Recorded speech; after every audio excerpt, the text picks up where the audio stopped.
Alright, ladies and gentlemen, here we go. Evolution 2. But before we get started, I got to say this. We had 3 shows from WWE. We had one that was on Peacock. Was it? Yeah. Pretty much a Saturday Night's Main Event. And then we got 2 PLEs. And I think the reason I'm botching here, I want to make this very clear. All 3 shows, I didn't see fully Saturday Night's Main Event. I just checked out Goldberg's last match. That's all I did. I did not watch Saturday Night's Main Event. None of it. Just Goldberg's match. But if you look at the Great American Bash and you look at Evolution 2, they're both good shows. There's no lying about that. Both the Great American Bash was actually pretty good. Then you look at Evolution 2, it was also pretty good. Were they both great? No. But when you look at them, they were good. But were they better than All In? I'm going to explain this right now. I don't need to talk about it because I want to talk about Naomi. But they weren't. Neither one of them, either by themselves or combined, were better than All In. They just weren't. Now, I'm not going to say All In was the greatest show we've seen in years. But if you're doing sheer performance, All In was better. It just was. But it still had the same glaring weakness. A few matches looked like that. Well, one match didn't need to be on the show. And the show was too damn long. Legitimately. It was too damn long. And one match easily should never have been on that damn card. But it was superior to Evolution 2 and to Great American Bash. I can't say anything about Saturday Night's Main Event because, like I said, I did not watch it. I didn't. I just watched Goldberg's last match, which I did say in my previous video that I did do my thoughts on it, and it should be released tomorrow. But let's make this clear. This was good. It was not great, but it was good. Let's open. The IC title between Becky, Bayley, and Lyra Valkyria. I'm going to give it to you this. Since we do not have any shows, and let's make this very clear. I'm sure many people will say, well, this is not fair. You're not being fair to this show. This was spectacular. You're comparing it to where there's men as well as women. That's not fair. No. I am comparing it to sheer performance no matter what the sex is. If the storylines are good, if the ring work is good, if the fans' participation is good, I'm giving it a fair shot because that's what they want. That's what this is all about. It is not about if men and women compared to a men and women show compared to an all-women show is right. It doesn't matter. If it was an all-men show or an all-men and women show or just an all-woman show, it's about sheer performance that I'm rating it as. And I want to make this very clear to anyone who's watching this because you're going to say, dude, you're just being biased. You care more about AEW. I'm not. I'm being fair here. This is about sheer performance of one pay-per-view versus another. And remember, we had one 6-hour show compared to 3 shows. One was on public television. The other 2 were PLEs. Okay? I'm giving you a fair assessment of what we got. And if you compare Evolution 2, which was just all women, compared to All In, which was a mix of men and women, you're going to see this. And one of the matches, which was a triple threat, this triple threat compared to All In's triple threats, because they had at least 1 or 2 of them. I can't remember right now because there is so much information here to try and remember. I'm blanking right now. You gotta understand something. Just in case you say, dude, how can you forget? Dude, I have done over 2,500 videos. I'm lucky if I can remember yesterday's lunch. Okay? It's hard to remember all these videos, and I do them in some cases back to back, and I've been doing Gump Goodness, and now I've also done a Gump Report. It's hard to remember a damn thing. So I can't remember everything. But if you're going to compare, this one was Easily very good. Now, I've never been one of the biggest fans of Lyra Valkyria. I'm not saying I hate her. I just didn't feel like her gimmick was good. Now, mind you, I understand what the gimmick is. She being pretty much the angel of death in a sense, but by a Celtic tradition of who goes over the battlefield and who goes over the battlefield and decides if you live or dies. That's just how the Valkyrie is. It's just, that's how it is. I've never really thought that Lyra should be using it. It just didn't feel like it was right. But she has grown mostly away from it, and now she just does this little piece like she did with the wings at the very opening. She doesn't really lean heavily into it anymore like she used to, because she used to. But when you look at this match, and you see the performance that was being done between Becky and Bayley, they're the ones who mainly carried the match. Now, Lyra did work the match, and she did a good job in the match. But you can see the familiarity of Becky and Bayley more than Bayley with Lyra or Lyra with Becky. It's just the way it looked. But it doesn't mean the match was bad. I did enjoy the match. And in the end, Bayley managed to roll up and Becky got her. She just did. Yet Bayley managed to nail Lyra. She did. But then Bayley got rolled up a little bit and put her on the shoulders. And basically that was the end of that. Now here's the thing. A good match for Evolution. But what does this mean now for Becky? What does this mean for Bayley? And particularly, what does this mean for Lyra? Does this mean the story between all three of them is over? I don't believe so. I believe the story is not going to be over. And one of those two are going to fight one another. It's going to probably be Becky that's going to probably face Lyra for a little bit, and Bayley's going to interject herself again. And sooner or later, one of the two is going to have maybe a last woman standing match or steel cage match. That's what I'm thinking is going to happen again. Because you may have Becky in the steel cage with Lyra, or Becky's going to be in the steel cage with Bayley, or last woman standing match the same way. It is going to be Becky with Bayley or Becky with Lyra. I think eventually that has to settle it, because I don't see this ending too soon. Next, the first NXT match, and that is for the NXT title. Jordynne Grace versus JC James.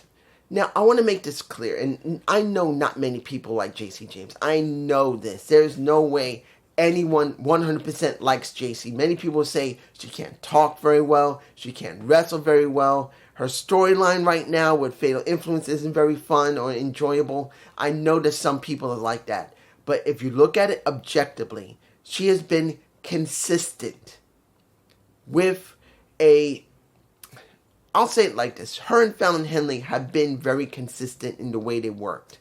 Jasmine Nix, I can't say that she's been very consistent. She did get hurt at one point, then she came back, and she's been more of a background player than she has been a front line player. That's how it's been. So I've always seen a JC James or Fallon Henley as good wrestlers. Admittedly, I think JC is a bit better when it comes to character than Fallon.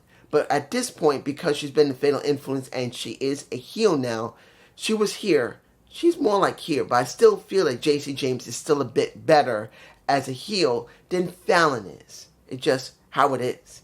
And this match kind of reflects that. Now, let me give it to you like this. The ring work itself, was it smooth? No, it was not. It was not a smooth match. It just wasn't. I don't know if it was because Jordynne was not 100% familiar with JC, or JC wasn't totally familiar with Jordynne, which shouldn't happen at this point because they have worked with each other in tag. But it felt like they were off. For me personally, it felt like they were off. They were a bit sloppy, either one of them. And I'm like, what's going on here? Now, of course, you had a little bit of Blake. Well, let me give it to you like this. I didn't see it coming. I wasn't really considering that Blake Monroe was going to turn on a little bit of Jordynne Grace. I didn't really think about it. I should have. But I wasn't really thinking about it because I was thinking about other stuff that's going on in this show. So for the last couple of weeks, it didn't really catch me in the mind that you're going to have a seeing that she nailed her in the back, and then you got a JC James legitimately decking in the face, making her nose bleed, a Jordynne Grace. That was sloppy. Like I said, that match in certain points was sloppy, and that last work where pretty much she gets nailed in the back, and that's Jordynne Grace by Blake Monroe. She heads towards she just literally nails her legitimately in the face with a full punch. She does, and she's bleeding from the nose. And she wins, and that's all right. Because at this time, I didn't expect JC James to really drop it. It was still a possibility that you would have Jordynne Grace go up against a Marsha Slamovich. It just looked like it was going to happen. It did. So, at this point, we're going to have Slammiversary where it's going to be Marsha versus JC James. Winner takes all. Both titles either is going to TNA, where the NXT title is going to go there, or it's going to be that the women's title is going to NXT. It's going to be either way. So this is going to be incredibly interesting. Who is going to be a double champion is going to be doing double work in both shows. That's just going to be the most interesting thing. And it's not Jordynne Grace. And I know one person in a comment said they're not going there. But you know what? Never underestimate the swerviness of either TNA or NXT at this point. That's the reason why I left it open on purpose. Because I knew there could be a possibility something was going to swerve. I just didn't think about Blake Monroe being the one who was the catalyst of it. And the thing was, with Blake, she didn't join Fatal Influence. She just did it because she wanted to, because she felt that, if I'm right, Jordynne Grace was a threat. And she wanted to eliminate that threat. She didn't want her to win the title, and she wanted to make sure that threat was handled. So now you're going to have them at each other. Jordynne looked like she wanted to eat that woman. So, there you go. Next match. The Fatal 4-Way for the tag titles. I was thinking this. It was either going to be Roxanne and Raquel retaining. And it was either them or Charlotte or Alexa Bliss. I just did not see the Kabuki Warriors or seeing Soruka and Zari. And I said this in my NXT Great American Bash review. If you watch it, you'll see that I said I didn't believe they were going to win it. I just don't see them. I just see there's going to be something that may happen that will cause the dissension between the two to go more further. And look what happened.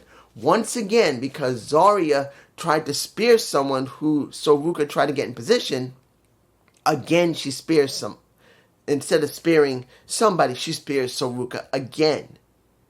And she's in shock. Again, this is going to begin to cause a wedge between the two. And it was exactly the way I thought it was going to be. We get this.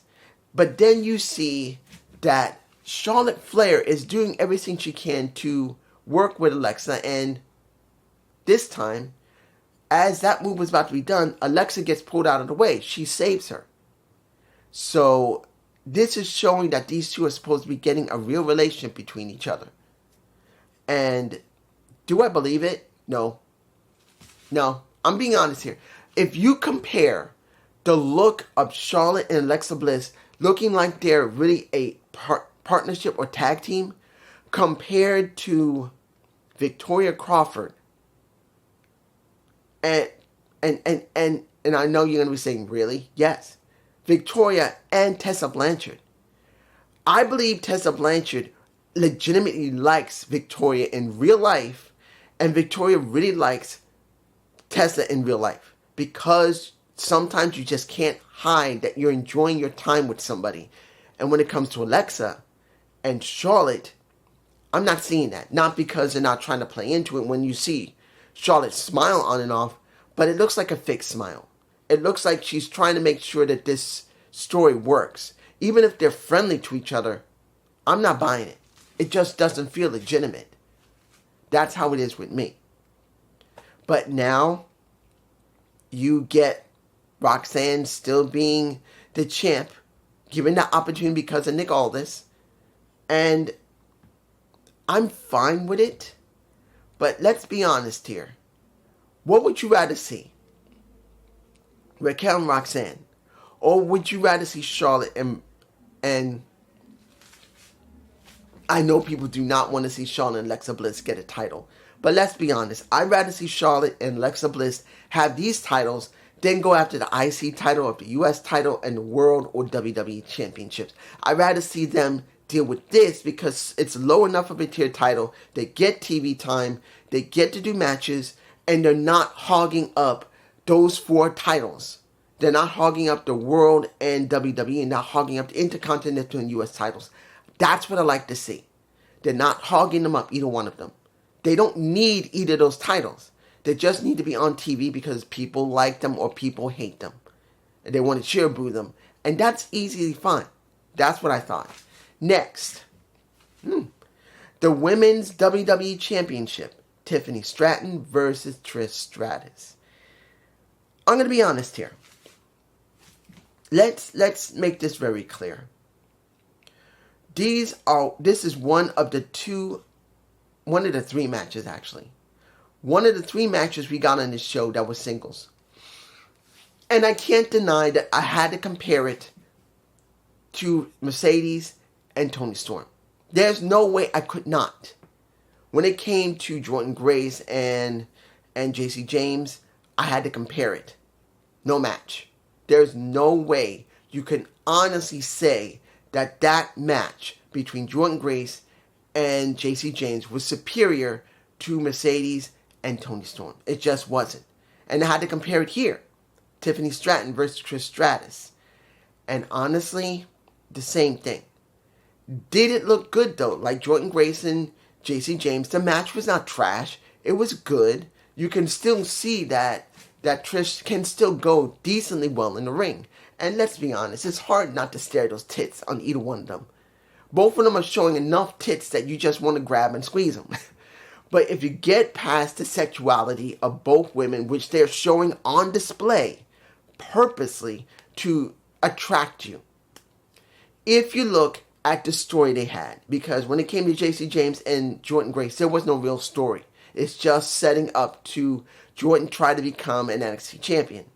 Here you have a story where you got Tiffany, who has been mentored by Trish, and Trish has been loving the time she's been spending with her, but now she has an opportunity to get an 8th championship, and she was going for it, and these women legitimately at one point decided they had to go all out, which they did.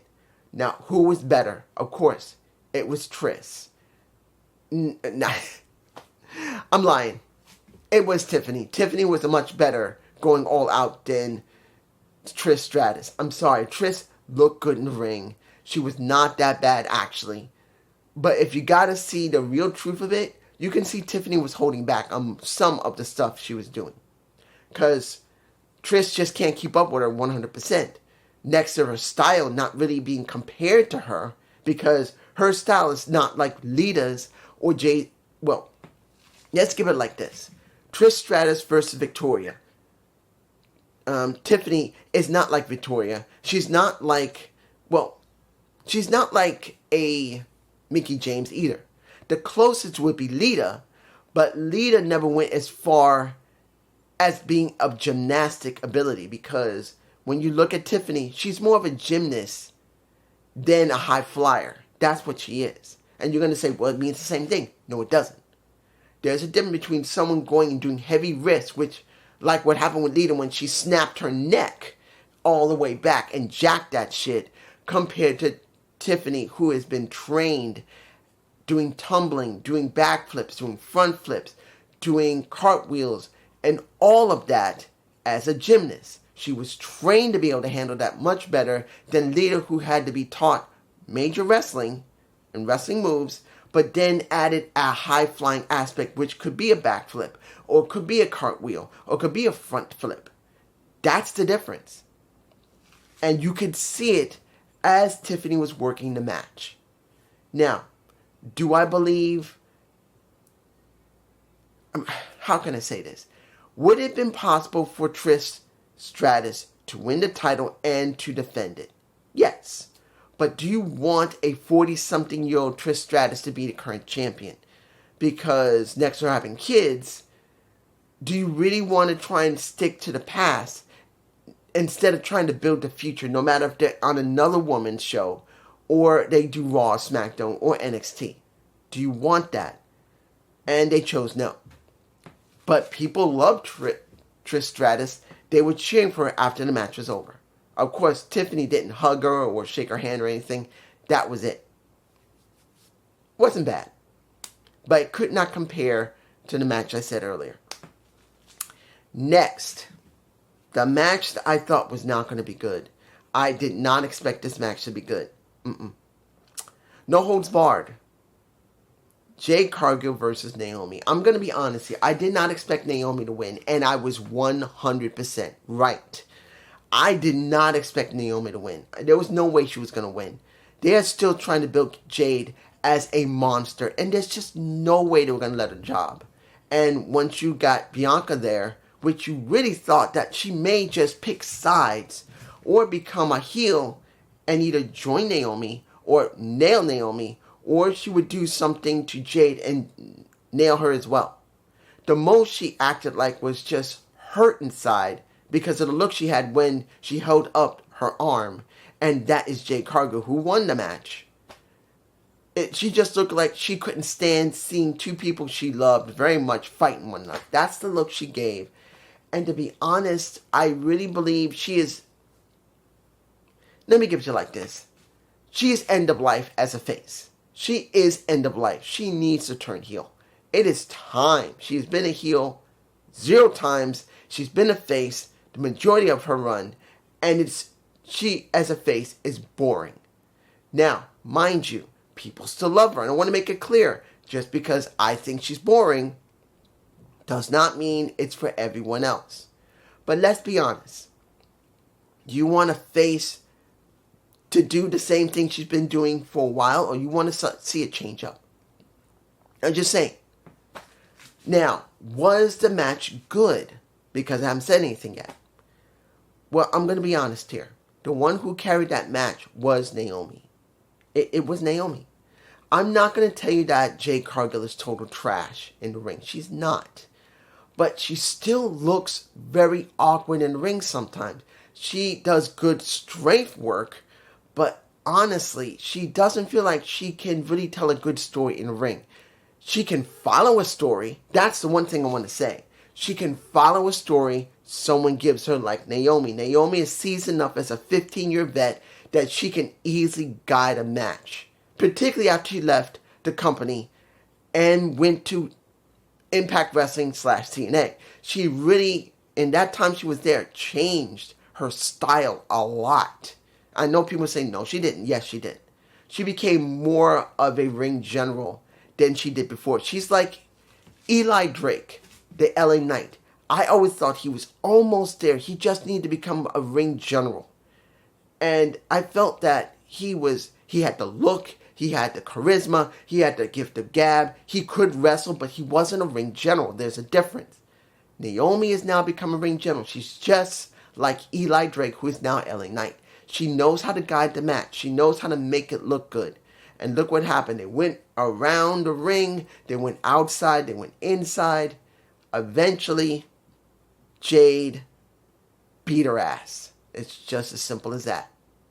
She just beat her. And I didn't expect it to be anything other than that. But like I said a while ago, Naomi was not meant to win or be anything other than someone to support someone else. That's how it looked, and that's what she just did. Now let's move on to the Battle Royal. Number 1 contendership for Clash in Paris. Now we had 20 women there. We had Nikki Bella and Chelsea Green as number 1 and 2 who came in. And admittedly, I'm going like, are you going to really bring everyone out and give them their intros? And they did. And I kind of felt like, wouldn't it have been better to do a Royal Rumble style type of thing when they just came out and do a gauntlet? I know that wouldn't have been perfect, but it would have been something a little more. But they just brought the women in and that was it. Let me give you like this. During the match, there were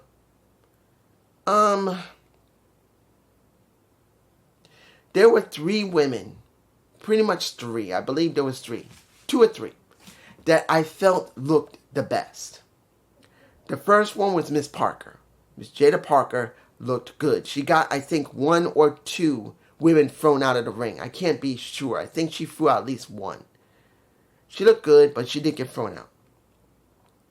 The next person that looked good was Kiani Jordan. She went and got thrown out of the ring, but she didn't touch the floor. She did a Kofi Kingston and a John Morrison. Actually, if you don't remember, I'm sure you will remember. If you're a fan of the times when the Royal Rumble came around, it was usually the real person who first started that type of style of if you get thrown out of the ring, you do something crazy to get back in the ring, was originally John Morrison. He was the first one to do it. And then when he was released from the company, Kofi took over and pretty much made it his staple. When I think John Morrison did it a couple of times because he knows parkour so well, Kofi took over from that and he made it his own. But now, Kiani Jordan, again, she had a similar situation like last year, I believe, where she was in a battle royal and she got thrown out, but she managed to survive it. And Naomi herself also did the same thing as Kofi. But it was Kiani this time. So she did pretty well there. I thought she did pretty well making it to the announce table and then doing a handstand to get back. It's not something it's extraordinary, but it was all right. The final person that looked the best was Lash Legend. Let's that girl. I've always said, when I first saw Lash, I was not feeling her character. I just didn't think the bougie bully was doing very well. I just wasn't feeling it. I just wasn't there with it. But she now made me like it. She's not one of the best talkers. She's okay. She has a decent look. She has the power to do it. And she does have the ring work to do it. Do I believe she's a ring general? No. But she can learn to be. Like Naomi could learn, she could also learn. But I think until she makes it to the main roster, she still is not a ring general. But she can work the match. She has a good look.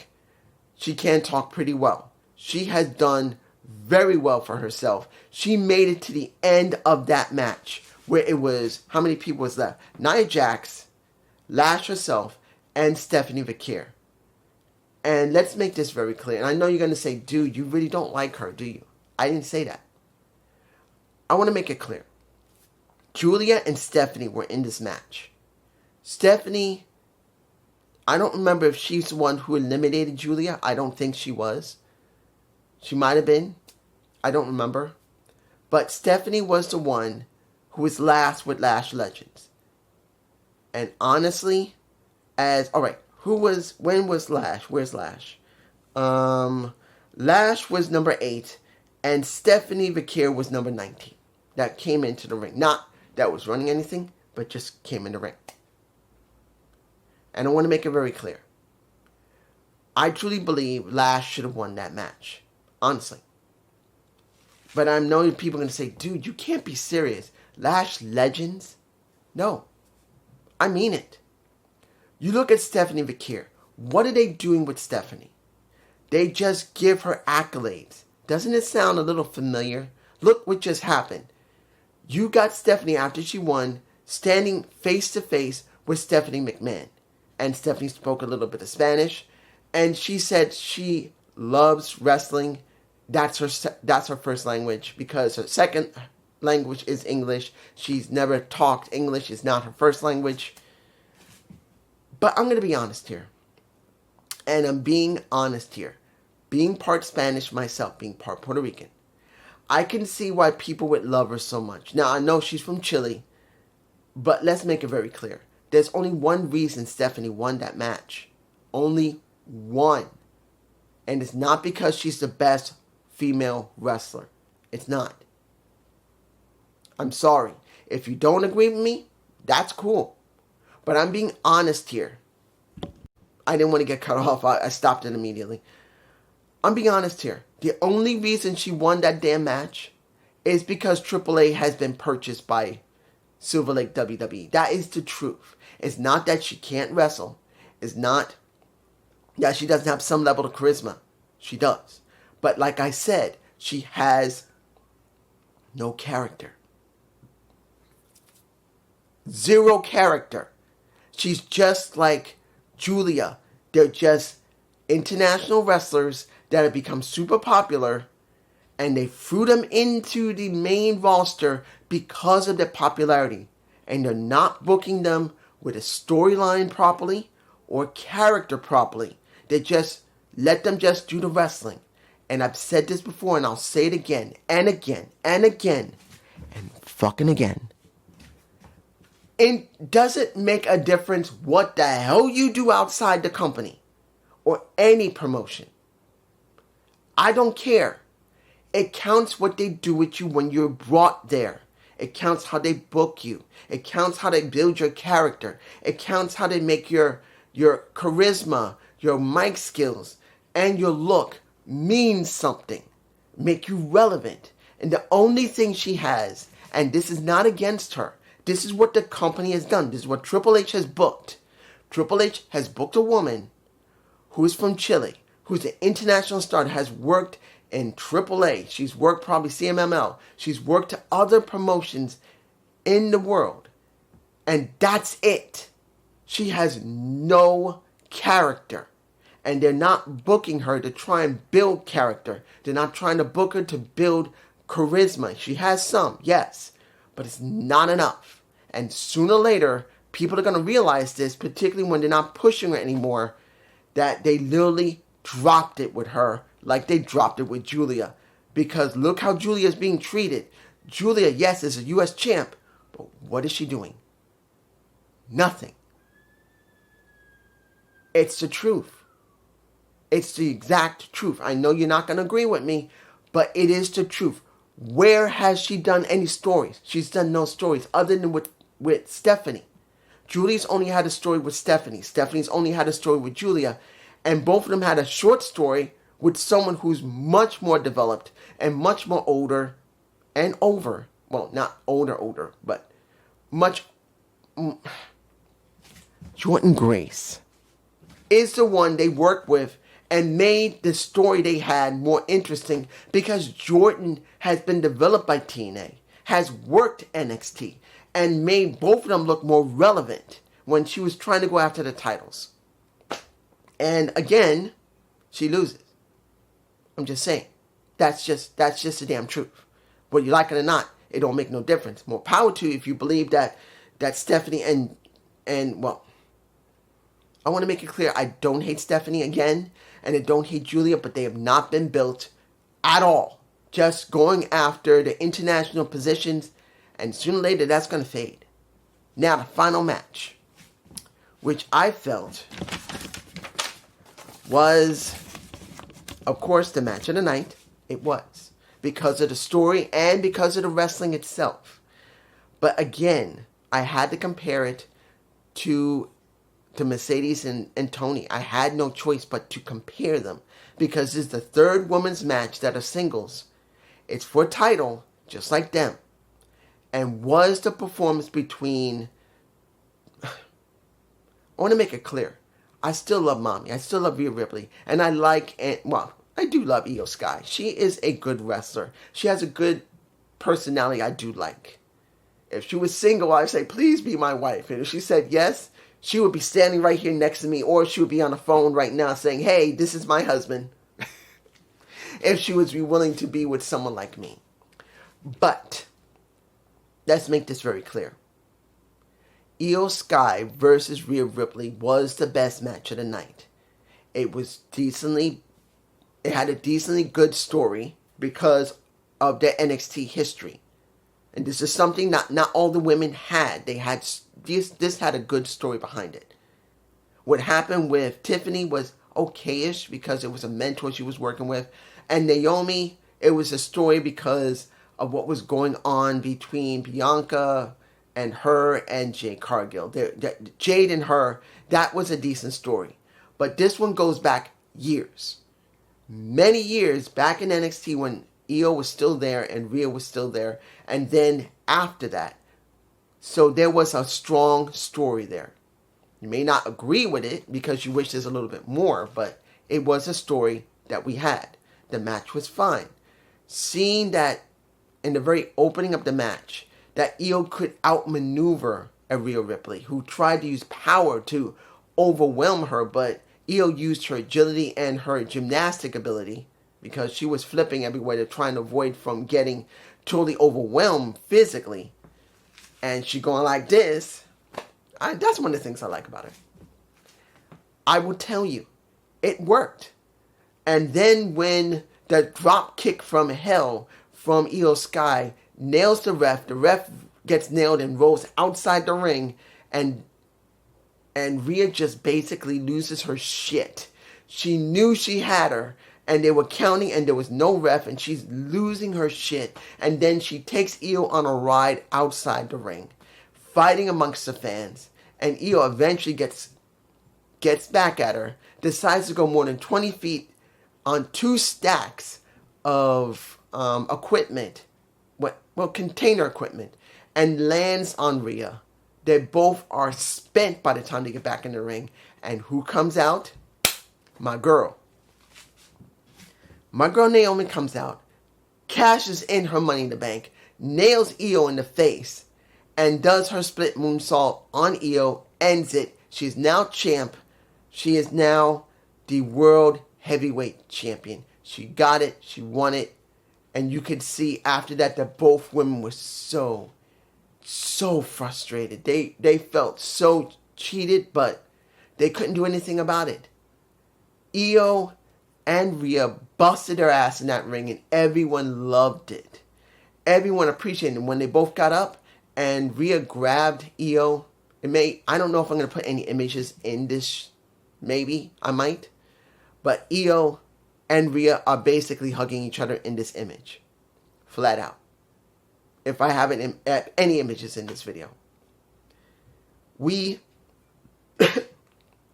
got a good show. Was it a great show? No, but it was good. Now I got to say this. I must say this. Guys, finally Naomi gets her due. That's the title of this video. See it in disrespect. Years ago, when she was tag champ with Sasha, they knew that this was bullshit. And it went to John Laurinaitis, and easily, both of them could have decided, I'm done. They both put their titles on the table with John and said, we're out. We don't want to be a part of this anymore. We don't want these damn titles. We finish. And both of them left the company. Many people thought that Sasha convinced Naomi. Others thought maybe Naomi convinced Sasha. Or both of them came up with the same thing, talking to each other, that they both said, you know what, let's just leave this shit. And that's what they both did. Sasha went to AEW after she had to recover from breaking her ankle when she went to New Japan Pro Strong, and broken when she was with Willow Nightingale. Naomi, Trinity, went to Impact Wrestling just before they finally transitioned to TNA Wrestling. She was champ. She lost to Jordan Grace, who subsequently lost to Tessa Blanchard. And generally, she lost her title to Marsha Simmons before that. But then she decided, Naomi, to become Naomi again. Trinity, who could have stayed in TNA, chose to go back after almost a year and maybe a couple of months. Or was it a year and a half? She chose after a year and a half to go back to the company that treated her like shit. And from the time she went back, the only thing she did was job to others and get other people's storylines over. It was only due to the fact that something happened that simply Jade Cargill got injured. They decided to do a storyline where Naomi could become a heel. No one expected Naomi to get over in this type of style. No one expected Naomi to become a great and appreciated and clearly underestimated heel. But she did so good that they had no choice because of how good she had been working, but to give her Money in the Bank and then finally let her win and not job again, which she did earlier. Guys, I said this and I meant it many months ago. They're using Naomi to get other people over. It's bullshit. They had no story or plan for her to turn heel. Let's make this clear. Jade got injured and she had to go away for a couple of months, and they just decided on their own to switch her to being a heel. To give some type of story until Jade came back. Because Jade was injured. So they wrote her off and set it up that Naomi was the one who injured her. They had no interest in making Naomi mean anything. As the old adage goes, if you piss off the boss in WWE, the boss is going to make you eat shit and you're going to like the taste of it. And when it came to Naomi, when it came to Triple H, even though he's not like Vince, he had to make her taste shit and like the taste of it. She was in storylines that really didn't mean anything for her. She really didn't get anywhere in those storylines until Jade legitimately got injured and she needed to go away for a couple of months, and they decided, let's write her off that someone injured her and let it be Naomi. They have to do something with Naomi. They decided to do this. They didn't really expect much from it, but let's be honest. Naomi surprised everyone in how good she could be as a heel. I knew years ago, many years ago, I even came up with a storyline where she could become Naomi the Dark Knight, using the name Naomi Knight, her original FCW name, and say she is now the Dark Knight. And now look, proceed with caution. She now has become champion again, and she is over. Whether you hate her or not, she is over. I am happy they did this. Because I'm being honest here, if they did not let her win Money in the Bank, if she botched that, if they legitimately make her lose it, I would say from the moment on today, she needs to leave the company. She needs to force them to make her leave. She needs to just stay home and not work because they treating her like shit. So them doing this, I'm happy. But this is just me, and I really hope you enjoy Evolution 2. Please give me a comment below. I hope I talk pretty well here. I've done my best to talk well. And I hope you enjoy it. Peace.